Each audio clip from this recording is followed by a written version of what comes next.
안녕하십니까. 3월 마지막 요일, 금요일, 월복 마감하는 날입니다. 진짜 시황 시작하도록 하겠습니다.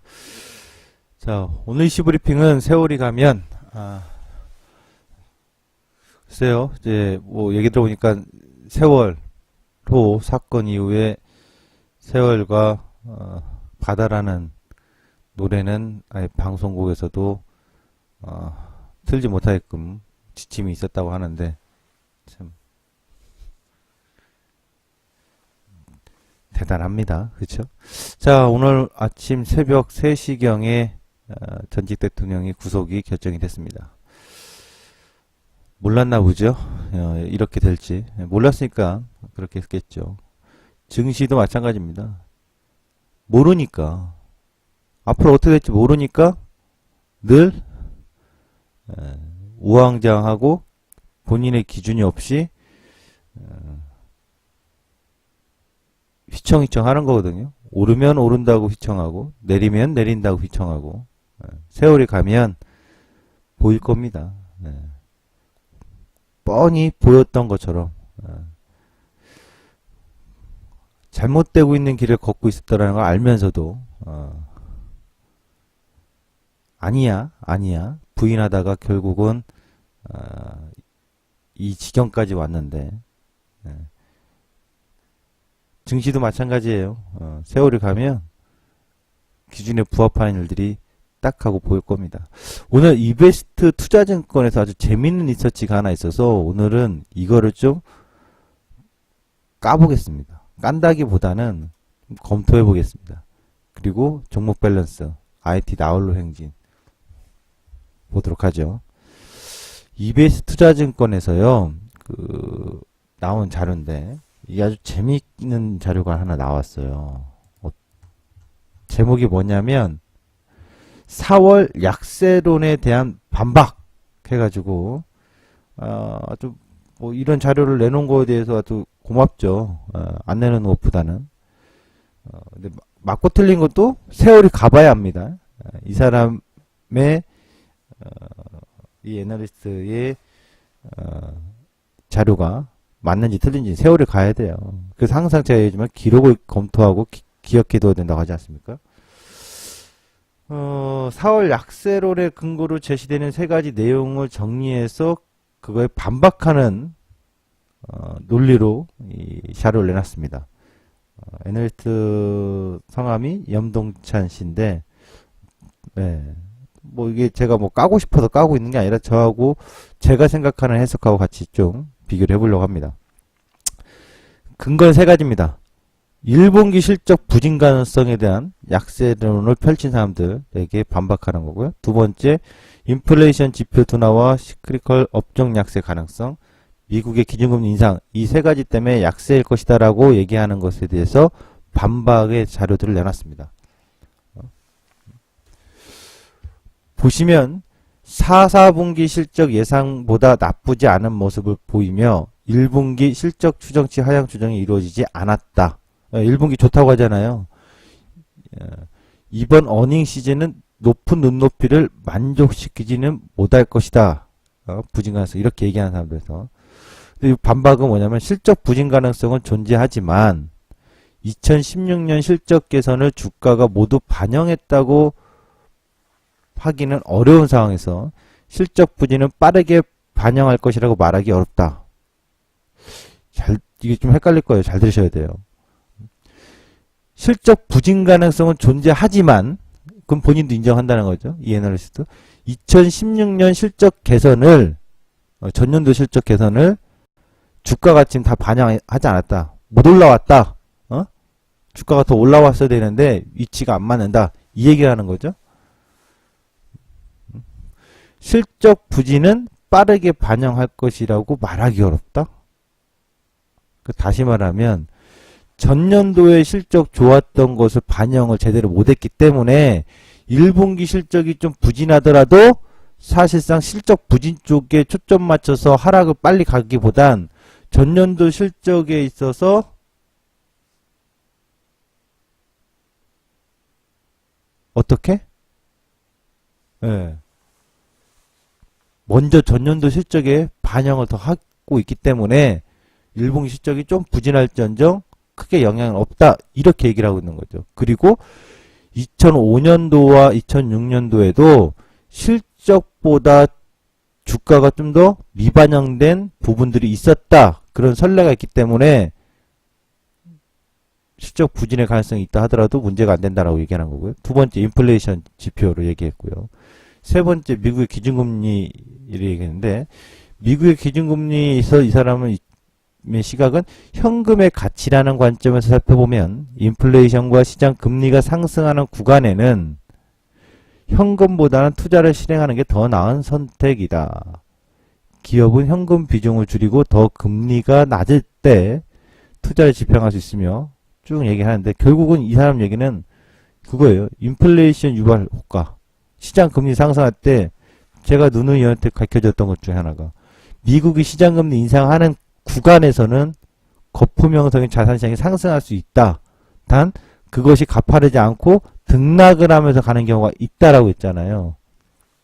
여기서 제가 얘기한 게 그건 미국이고 신흥국들이 꼭 100% 따라가야 된다는 법은 없다고 했어요. 우리나라가 노무현 정부 시절에는 지금 이 사람의 논리대로 그 구간을 그대로 맞이했죠. 그런데 그때의 특이한 점이 하나 있습니다. 관가에서는 안 되는 게 있어요. 뭐냐면 우리나라의 펀드 바람이 엄청나게 강했기 때문에 시장에 돈이 넘쳐 들어왔기 때문에 그 돈발로 소위 말하면 수급의 힘으로 올라왔던 거죠. 거품 형성이.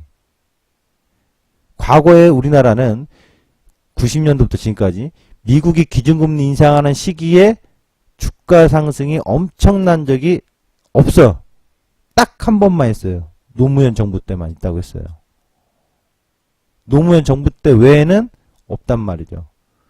그것이 일본의 2005년과 6년에 역성장했다고 했던 표현 이거하고 맞물린다고요. 그게 간과되고 있다는 얘기예요. 저는. 그래서 저는 그 부분에서 그건 미국이니까 미국은 맞아. 미국은 배팅해도 돼. 해봐야지. 하지만 아니란 말이에요. 제가 봤을 땐. 그때하고 지금의 시장의 수급은 다르기 때문에. 자, 약세력 근거 중에서요. 부진한 1분기 어닝 시즌 가능성에 대해서 얘기했습니다. 네. 뭐 2016년 국내 기업 실적은 긍정적인 수준을 기록했는데 특히 4, 4분기 실적이 예상보다 긍정적으로 발표되었다. 과거 5년간의 연초 실적 추정치 흐름은 부진한 4, 4분기 실적 발표, 1분기 이익 추정치 하향 조정, 예상치를 상회하는 1분기 실적 발표 패턴. 어제 제가 그거 얘기해드렸죠. 과거 뉴스 데이터 가지고. 항상 뒷북이었다라는 건. 그래서 이건 믿을 게 못 됩니다. 크게 믿을 거 못 된다고요. 예상치 가지고 크게 믿을 거 못 돼. 단 참고를 해서 이해를 해 나가야 되겠죠. 그러니까 중요한 건 해석이라고요. 추정치에 대해서 나온 건데요. 특히 이 부분이 중요해요. 이 왼쪽에 이 추정치보다 EPS 추정치보다도 환율이에요. 이걸 왜 간과를 하고 있을까 싶어요. 환율에 따라서 환율에 따라서 우리나라의 이익이 증가되고 감소되고가 굉장히 밀접하거든요.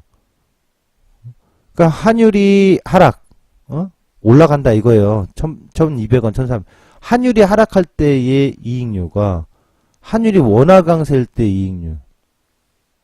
원화가 강세면 우리 대표적으로 얼마 전까지 엔화 약세 원화 강세 기간에 우리나라 이익은 상당히 저조했죠. 수출기업들이. 그러니까 우리가 가격 경쟁력으로 많이 승부 보는 제품들이 많은데 수출품들이 원화가 강세면 상식적으로 뻔한 거거든. 우리나라 기업의 이익이 줄어들 가능성이 높다라는 것이 자명하단 말이에요. 그건 기본적인 상식이거든요. 지금 원화가 올해 들어서 상당폭 단기간에 하락을 했습니다. 1분기 실적의 이익이 난 왜 이렇게 뉴스에서나 이런 데서 증권사 전망치에서 상향이니 뭐니 떠들어대는지 조금 이해 불가해요. 발표하고 나면은 뭐 바뀔 수는 있겠죠. 또 그런 전망들이. 어제 뉴스 봤듯이. 진짜 시황을 보셨듯이. 지금 보면 우리가 원달러 환율이 원화가 강세면서 이익 추정치가 매우 높게 나와요. 사상 최대라고 얘기하잖아요. 과연 그럴까? 저는 의구심이 든다는 얘기죠. 제가 맞다 틀리다를 강조하는 게 아니라 그런 의구심을 갖고 있어야 되는데 이 지표에서도 이 NLS가 준비한 지표 자료도 보시면 순이익이 높을 때는 원달러 환율이 약세고 순이익이 낮을 때는 원달러가 강세거든요. 근데 이번에는 원달러가 강세인데 이익 추정치는 와. 그러니까 저는 이 부분에서 좀 의구심이 든다는 얘기예요. EBS 투자증권 또 두 번째 리서치를 보시면 영업이익과 코스피 지수인데요. 당연히 이익이 좋아지면 주가도 올라가겠죠. 그런데 올해 정말 이익 전망치가 사상 최대라고 자꾸 얘기하고 있잖아요. 제가 그렇지 않습니까? 대표적으로 삼성전자만 해도 43조의 컨센서스를 내놨는데 저는 그랬죠. 미친 거 아니야? 무슨 일반 조그마한 영업이익 100억, 200억대 나오는 기업도 아니고 몇십 조가 나오는 기업이 1년 만에 전년 대비해서 영업이익이 무려 40% 이상 높아진다고? 그럼 주가는 못해도 100%, 50% 이상 가야 되겠네? 근데 영업이익 추정치가 정말 높아요, 올해. 그래서 지금 이 전망치대로 우리가 이 영업이익 추정치대로 따르자고 하면 주가 증권가에서 얘기하는 2300포인트 있죠? 2300포인트나 400포인트? 이거 가야지. 응? 근데 우리가 보시면 영업이익이 이렇게 지금 추정치인데 이 사람이 아까 얘기했던 게 뭐냐면 2005년도 6년도에 영업이익이 좋았는데 주가가 못 미쳐서 나중에 따라갔다. 이 얘기를 하는 건데 특이한 점은 우리나라가 영업이익이 이렇게 폭발적으로 급증하는 시기가 과연 있었냐? 한 번도 없었거든. 그게 언제 있었냐면 보통 언제 있었냐면 경기부양책을 강력하게 쓸 때였어요.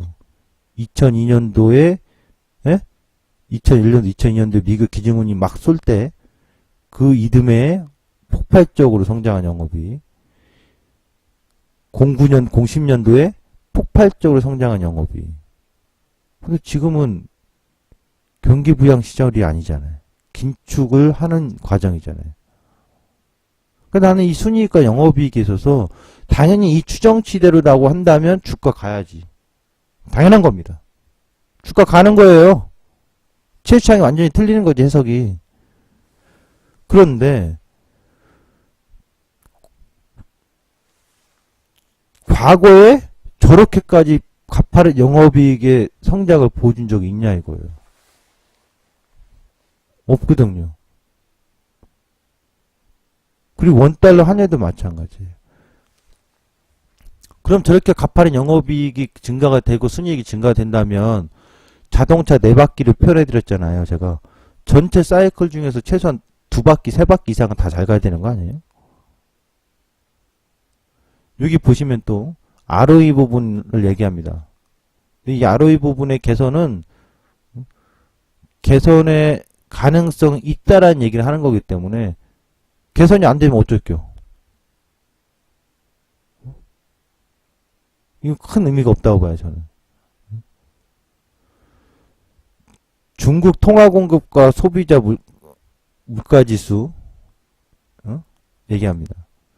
그러니까 중국도 계속 통화 공급을 해왔습니다만 사실상 미국의 긴축으로 가면서 전 세계적으로 시차의 문제만 있을 뿐이지 통화 공급을 급격히 늘릴 수가 없을 거라고요. 유가입니다.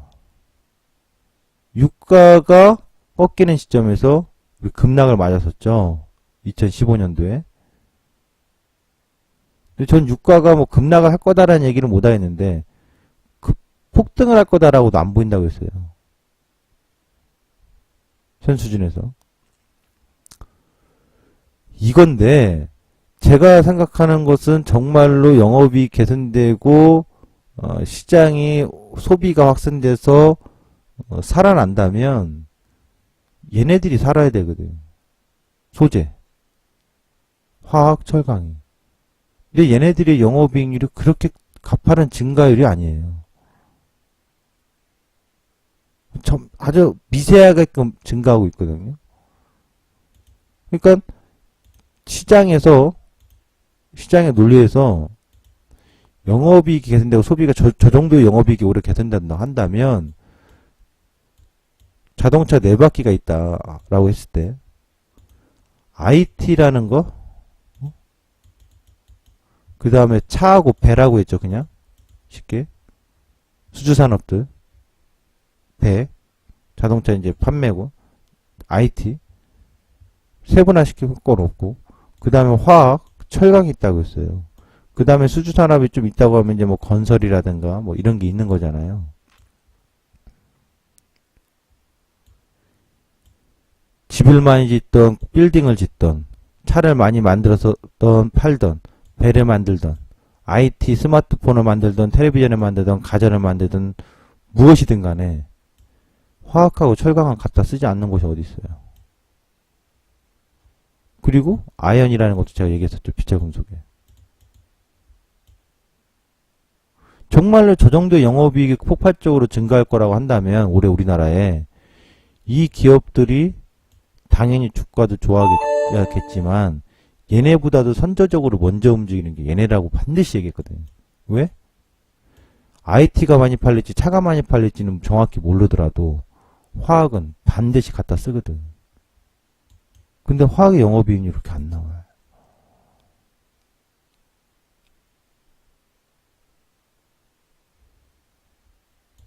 그래서 지금 뭔가 좀 이상하지 않냐?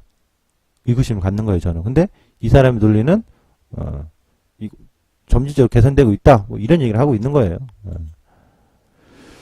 그다음에 BDI 지수도 지난번에 대한해운하고 이제 패노션 설명하면서 얘기해드렸습니다. BDI 지수 뭐 좀 살아나고 있어요. 그래서 또 이 사람의 논리는 이 BDI 지수의 흐름으로 봤을 땐 나쁘지 않다.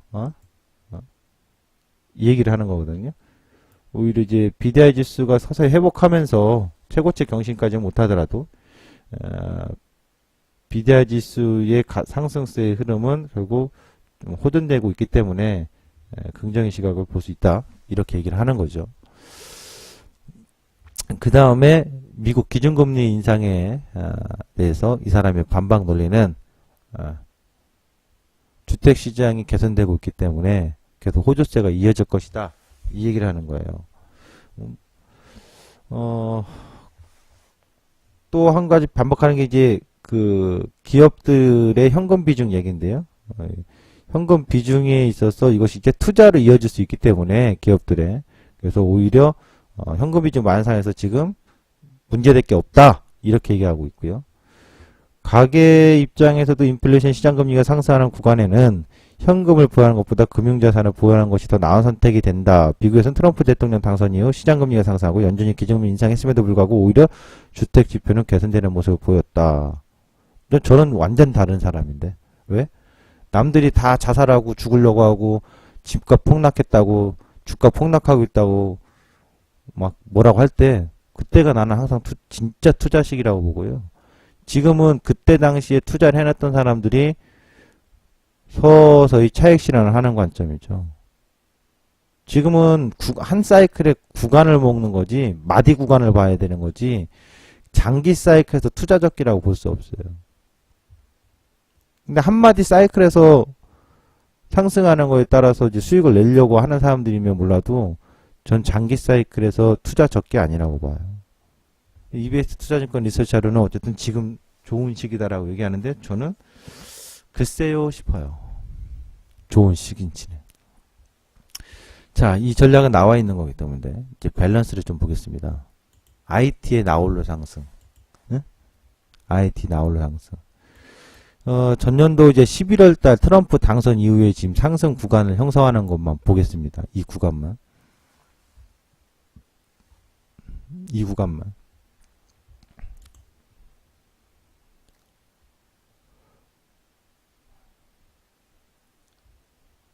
제 차트에 기준선 하나가 딱 깔려 있죠. 시장이 삼성전자는 삼성전자 기준으로 갑니다. 저점이 얘는 9월에 나왔고 이탈할 때 이탈했다가 트럼프 때 밀렸는데 웃기지 마라. 또 이날 아주 의미 있는 봉 거래량 터지면서 아주 의미 있는 봉이 마릴라 터지면서 주가를 띄워버렸어요. 저게 왜 의미 있냐 물어보신다면 네? 저 녀석도 와야 될 자리거든요. 야, 170만원 기다립시다. 세월이 가면 지금 얘는 검정색 기준선이 추세가 살아있어요. 그죠? 우리가 추세선을 제가 여러분들이 삼각지를 못 그리니까 제가 그리면 삼각지를 짝짝짝 그리는데 여러분이 삼각지를 못 그리니까 삼각지를 그려보라고 한다면 여기서부터 추세를 그리는 거거든. 이렇게 살아있거든. 그죠? 그런데 다른 종목은 어떠냐고 볼게요. IT를 갑니다. 비슷하네. 근데 하이닉스는 어때요? 지금 추세 끊겨서 기간 조정 가고 있는 거라니까요. 추세가 끊겼다고. 상승 추세 끊기고 기간 조정 가고 있는 거라고요. 그럼 이 기간 조정 이후에 재상승을 할 거냐? 추세 하락마디로 갈 거냐? 기로에 서 있는 거잖아요. LG전자. 한참 뒤늦었지만 12월 달부터 따라붙었죠. 쫙 갔어요. 추세 이탈은 아니지. 추세 이탈은 아직 아닌데 얘 또한 뭘 보려고 그래요? 고점권에서 균열이 보이고 고점권에서 등락 눌림이 첫 외봉의 눌림이 나왔기 때문에 리바운딩이 언제든지 있을 거고 기간 조정 가능성을 좀 지켜봐야 되겠죠. 삼성전기 살아있네. 아직까지. 삼성 SDI 살아있네. 사투리 감이 잘 안 나오네요. 살아있네. LG노태. IT 다 살아있죠. 네? 하이스만 옆으로 퍼졌고 LG디스플레이 살아있네. 이런 외봉으로 급락. 외봉에서 빠지니까 반드시 쌍봉을 만들기 위해서 리바운딩이 나오는 거거든요. 리바운딩의 저항점이라고. 그럼 일단 IT는 살아있네? 그럼 아까 철강화학으로 가볼까요? 동국제강. 살아있네. 따단딴딴딴. 이상하네. 기간 조정이네. 그러니까 지금 IT들은 이런 게 없죠, 지금. 이런 과정이 없이 그냥 계속 이렇게 뻗어 있죠. 아주 그냥 뻣뻣하게 목 내밀고 있고, LG전자는 한 요 정도 좀 된다고 봐야 될까요, 위치가? 그러니까 IT는 이런 기간 조정이 없이 지금 뻣뻣하게 고개 내밀고 있고, 철강은 동국제강 흔들어 놨어요. 포스코? 살아있는데, 어디요? 흔들어 놨어. 지금. 현대제철 살아있는데 흔들어놨어. 근데 약세를 갈 거라고 했잖아요. 눌릴 거라고 했잖아요. 그러면 일단은 추세 이탈에서의 흔들어 놓은 건 철강주네. 자동차는 볼 거 없어. 추세 없어. 현대차 하나만 줄렁 노을성 파도로 타고 있잖아요. 완벽한 추세라고 볼 수 없죠. 기아차 역추세야. 현대모비스 역추세야. 그 자동차는 그냥 역으로 빠져있는 거라고. 그럼 얘는 바닥에 터닝포인트가 나오는 게 나와서 잡아야 되는데 터닝포인트 아니라니까요. 살아있는 거 아니잖아요. 한국타이어도 추세 살 때 제가 지난번에 타이어 좀 안 좋을 거라고 했죠. 꺾이잖아. 그러면 화학은요? 정유주하고 화학주하고 좀 달라요. 봅시다. LG화학 살아있네. 추세 살아있다가 기간 조정 거치면서 다시 재상승. 아직도 살아있는 건 LG화학이야. 있죠? 힘이? 28만원 깨기 전까지는. 그럼 롯데케미칼은 어떤가? 음매. 야는 추세가 죽었구만요. 이때부터. 거기다 거래량 빵 터진 다음부터 지금 그냥 꽉 쥐고 있구만요. 금호석유는 얘도 똑같네. 얘도 추세 죽었네. 올라가던 추세가 여기서 꺾여버렸네. 2, 3월에. 아, 경기 좋고 기업 실적 좋다면은 당연히 화학이나 철강이 실적이 더 먼저 좋아져야 되는 거 아니요? 주가도 그렇게 좋아져야 되는 거 아니요? 안 나오네. 자동차도 안 나오니까 뭐 철강 배를 많이 갖다 쓰나 보다. 배 볼까? 현대중은 이제 거래가 정지가 됐으니까 의미가 없고 지금. 그렇죠? 삼성중공업. 어디 의미 있게 확 두들겨 패버렸네. 일단 아주 의미 있는 균열의 조짐이 나타나고 있는 거네. 네. 현대인포조선. 이때는 못 올라왔는데 이때 뒷심으로 그냥 따라붙었네. 아직 살아있네.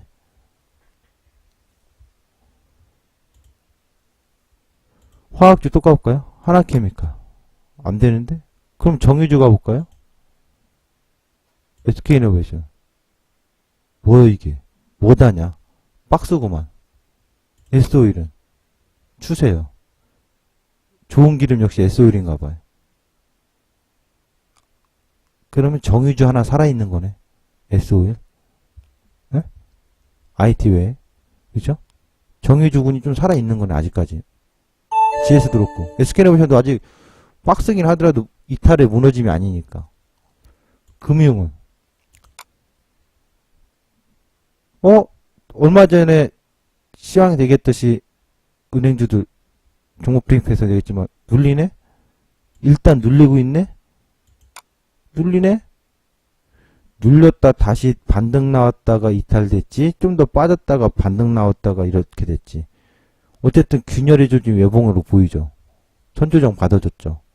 그러니까 눌리면 해. 눌린 상황까지 왔고 눌리면서 이제 반등은 좀 나오겠죠. 근데 그 반등이 다시 추세를 이렇게 끌고 올라가는 반등이 됐지, 살짝 나오다가 대밀리게 됐지.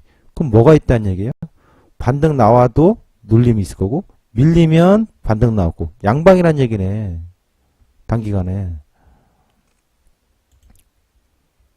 증권주. 얘네는 주도주는 아니잖아요. 근데 언제부터? 이때 따라 붙었다고. 따라 붙은 애들이 지금 어때요? 슬금슬금. 내가 증권주가 실적 좋다라는 얘기는 난 들어본 적이 없어요. 땡겨 올리니까 뭐 할 말 없다 이거예요, 일단. 수급이 깡패라고 이럴 때. 얘네들도 고점권에서 슬금슬금 눌러놨어요. 증권주와 비슷하게. 보험주는 추세 이탈이 이때 나왔는데, 추세 이탈이 이때 나와서 그냥 리바운딩 수준인데, 건설은 추세예요. 현대건설. 고점까지 지금 맴. 아직 이탈은 아니야. 이탈할지 말지 힘이 좀 붙이는 상황에 있다라고 봐야 되겠죠. 대우건설, 대림산업, GS. 건설은 건설주들도 다 달라요. 현대산업은 깽판이고, 뭐 현대건설은 괜찮고, 다 다르니까 진짜 잘 골라야 돼. 그 안에서도. 탑은 현대건설이에요. 누가 뭐래도. 다음에 밀린다 하더라도 먼저 잡아줄 거 현대건설이라고 봐야 돼요. 대림도 아니고 GS도 아니고.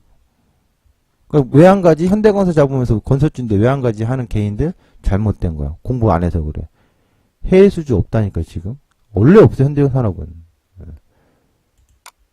현대 엔지니어링 때문에 효과가 가장 큰 게 현대건설이라고 얘기해드렸었죠. 제약은 볼 거 없습니다. 내수들은 추세를 탄 게 아니니까. 이제 막 반등 정도 미세하게 나오는 것들이니까. 이마트는 추세를 탔었죠. 근데 이마트 어때요? 박스 치고 있어요. 좀 쉬어. 롯데이마트 뒤늦게 빠다다다당. 그쵸? 그니까 지난 요 삼성전자 트럼프 때 튄 애들도 있고 이때 튄 애들도 있잖아요. 그 밸런스 터닝 포인트가 다 달라. 그냥 순 도둑놈들이야. 시장이 옛날하고 정말 달라요. 전문가 할아버지도 진짜 힘들어. 그럼 일반 개인 투자자도 힘들고. 저도 사실상 이런 터닝 포인트가 이딴 식으로 시차를 주고 나오는 거는 정말 박근혜 정부 들어와서 처음 본 거예요. 그 전에는 이런 일이 없었거든.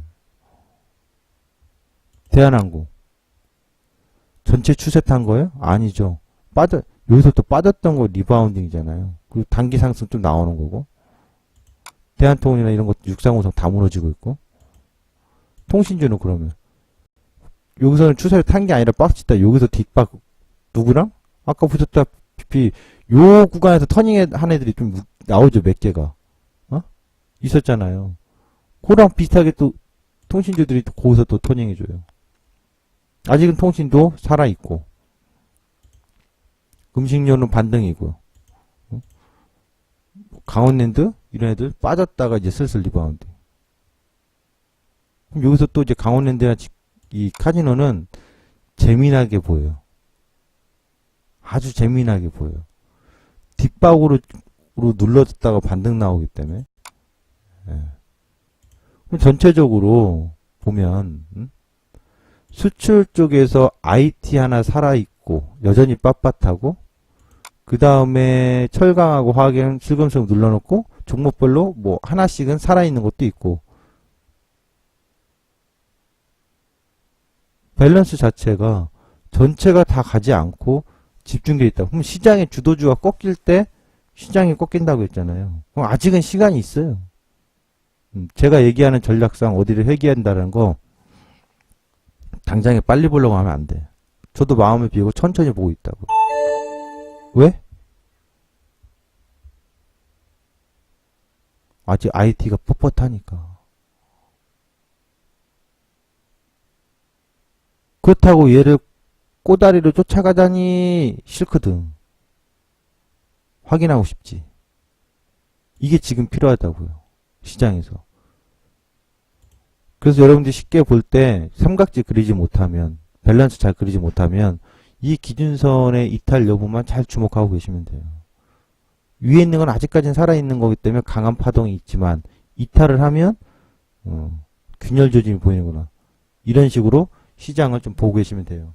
근데 이것이 순환이 교묘하게 나오고 있다고. 최근에 내수 방어적인 성격들이 나온다고요.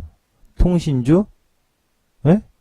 유통주, 저피별, 또 카지노, 배당 많이 주는 애들. 그 배당 많이 주고 좀 방어적인 성격의 종목군들이 오히려 2월, 3월 달에 터닝을 보여주고 있고 IT는 가던 대로 가다가 지금 좀 눌러버리고 흔들고 살짝씩 쉬어가고 이러고 있거든요. 이런 관점에서 시장을 봐주시는 게 좋습니다. 전체적인 거. 그래서 제가 지난번에 이 그림을 그릴 때 왜 이렇게 3월 말까지 강하게 빠지지 않고 옆으로 눌렀다가 반등 주고 왔다 갔다 하다가 또 4월 달 가서도 바로 까지지 않고 슬그머니 왔다 갔다 좀 하지 않겠냐 이런 그림을 그린 것도 당장은 아닌 것 같아. 하여튼 진이란 치는 오지게 뺄 거예요 아마. 진이란 치는 오지게 빼놓고 어느 시점이라고 해야 될까요? 조금 더 시간이 지나야 저는 우리나라 올해 고점에서 변동성 상당히 중요한 시점이 나오지 않을까 싶어요. 그때를 기다려야죠. 선물 데일리 어제 예측했던 데서 이 초록색 움직였잖아요. 이거 그대로 기억 잘하고 계시죠? 그대로 갔다 볼까요? 이거거든요. 오늘은 이 공간 파란색 공간 안에서 움직이지 않을까 싶어요. 281.80은 이탈을 안 할 걸로 보이고 위쪽으로는 283.50 어제 고점 때까지도 올 수도 있을 거라고도 보이기도 하고 1차적으로 이거 하나인데 이 공간에서 이 공간에서 아침에 지금 동시효과는 얼마입니까? 저도 못 봤는데 0.5p 정도 뜨네요. 이게 애매하게 뜨는 거라고요. 282.50 정도에서 시작하잖아요. 그러면 여기서 잘 보세요. 바로 눌러서 이렇게 있다가 반등 주인 척 하다가 밀어서 이렇게 이렇게 흘러갈 수도 있어요. 이거는 내가 그림상으로 지금 표시를 안 했는데 이렇게 될 수도 있고 또는 눌렀다가 반등 주고 누르고 반등 주고 서서히 올라갔다가 이렇게 가는 하루가 될 수도 있고 누를 줄 알았지? 쭉 올렸다가 갑자기 뺐다가 반등 줬다가 눌렀다가 또 올라 이렇게 하이가 오늘 되게 좀 어려워. 예측이. 딱 하나를 보라고 한다면 전 이거 하나 보려고. 일단 281.80을 여기 맥점을 깨면 뭔가 바뀌는 거고, 안 깨면 이 안에서 놀겠구만 오늘 하루. 이렇게 볼래요. 그리고 오늘 종가는 283을 안 넘어갈 거라고 봐요. 뭐 그 근접에서 끝나거나 그 이하에서 끝나지 않을까. 오늘 월봉 마감, 주봉 마감입니다. 잘 보십시오. 월봉과 주봉인데 먼저 주봉부터 보면 주봉상, 예? 주봉상 이번 주 고점, 지난주 고점 넘어갈 일은 없어. 내가 봤을 때. 저점을 깨기도 쉽지 않을 것 같아. 그럼 지금 나온 고도 안에서 다 움직일 거란 얘기죠. 월봉상 이 꼴이 달릴 거라고.